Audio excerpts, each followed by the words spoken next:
Praticamente todos os serviços vão passar de uma média de menos de 10% para uma média de mais de 20%. Então é um aumento aí de 400%, 500% na sua base tributária, né? no que seria a sua alíquota tributária. Então, o resultado disso é inevitável, que vai encarecer os produtos e serviços para aqueles que ainda conseguem repassar nos preços e para aqueles que não conseguem repassar no preço, não vai ter o consumo daquele serviço e vai haver uma implosão na oferta daquele serviço, desemprego em alguns setores. É um absurdo. É simplesmente, só por esse quesito é um absurdo. Então, a gente tem vendo um absurdo atrás do outro, né? Como se não bastasse esse. Há diversos outros em termos de tema que relaciona a questão de como é que vamos fazer os créditos para as empresas que estariam supostamente se beneficiando do novo modelo. Também não está claro isso. Se vai ser, os créditos vão estar feitos imediatamente, ou se o governo só devolve depois de um prazo, e se houver inadimplência, né? Quando o cara faz a venda, ele já foi cobrado o imposto, tem que pagar o imposto, mas acaba não recebendo por questão de inadimplência. E aí? E se os fornecedores estão no simples e não no lucro real? Uma confusão geral. Fora que a transição dos dois modelos também não está claro, do atual modelo e do próximo modelo, vai gerar mais precatório, vai gerar mais problema que existe no atual modelo. E cadê a simplicidade? Onde é que está a simplificação? Se a gente tem dois modelos complexos, gerando dúvidas, atuando em paralelo.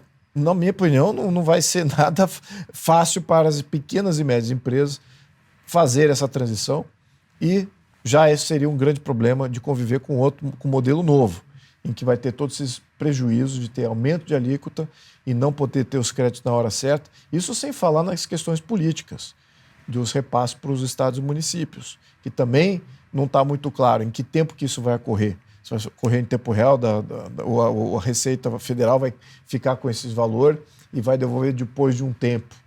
Ou vai devolver baseado em algumas condições socioambientais, que eu sei que o governo quer ir para esse lado. Só devolver o próprio dinheiro do estado, do município, se obedecer condicionamentos socioambientais. Não está na pauta agora, mas é o que foi discutido em vários grupos de trabalho aí pelo pessoal da esquerda. Então, eu já estou dando o que eles querem fazer. Agora, a população não se mobiliza, os deputados não se mobilizam, então vai passando, a coisa vai passando e, de repente, você está com um sistema totalitário. É aquela coisa que, a priori, ninguém faz nada porque não entende. Só faz depois que, a posteriori, aí é muito tarde. Aí você já está dentro de um contexto totalitário, sofrendo todos os prejuízos. E a questão tributária, ela é fundamental para o modelo totalitário que a esquerda quer criar. Eu já falei isso. Vou repetir aqui. Controle tributário total e absoluto central. Com isso, eles conseguem barganhar poder. Centralizado, não é nos estados. É tudo não é nos estados. Os estados e municípios vão virar fantoches de uma autarquia central.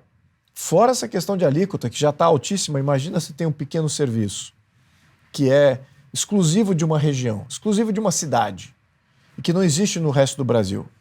Como é que você vai pedir para o seu regulamentador, falar assim, olha, abre uma exceção para o meu serviço, porque com essa alíquota aí de 26,5%, eu não consigo sobreviver, não consigo prestar o meu serviço. E o meu serviço é só eu que faço. Ou tem alguns, só nessa região que existe esse tipo de serviço. Tem vários outros que fazem também, mas é só nessa região. Não existe em outros estados. Como é que ele vai conseguir barganhar se agora ele tem que ir para Brasília, falar com uma autarquia lá em Brasília, fazer fila junto com outras causas muito maiores? Como é que ele vai conseguir barganhar? Então não vai conseguir barganhar. Então ele vai ter que ou viver na informalidade ou ele implode, né? E não vai deixar de prestar o serviço, porque ninguém vai consumir a um preço absurdo. Então é isso que a gente tem que pautar aqui para a população e para os deputados que estão ali votando. Isso sem falar na cesta básica. E mais outro problema aqui. Cesta básica que... vou dar um contexto aqui, se me permite tomar um pouquinho de tempo nesse item. Só para dar um panorama geral. O Congresso aprovou uma reforma tributária, que é uma mudança constitucional do modelo tributário. Agora, essa foi a primeira etapa, também votamos contra. Nós estamos junto com o Rodrigo, que está ali muito bem representando a frente parlamentar do livre mercado. Nós votamos contra essa reforma. Não queremos não ter uma reforma. Queremos uma reforma tributária, mas não essa. Muito bem, votamos contra essa. Só que ela passou. E agora no momento seguinte, os deputados que votaram a favor não sabiam do que estavam votando. Votaram às cegas.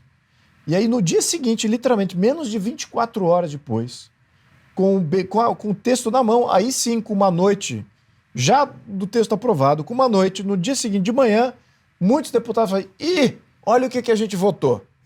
Olha o absurdo que a gente votou. Não só isso. O telefone de todos esses deputados que participam de frentes parlamentares produtivas começou a tocar.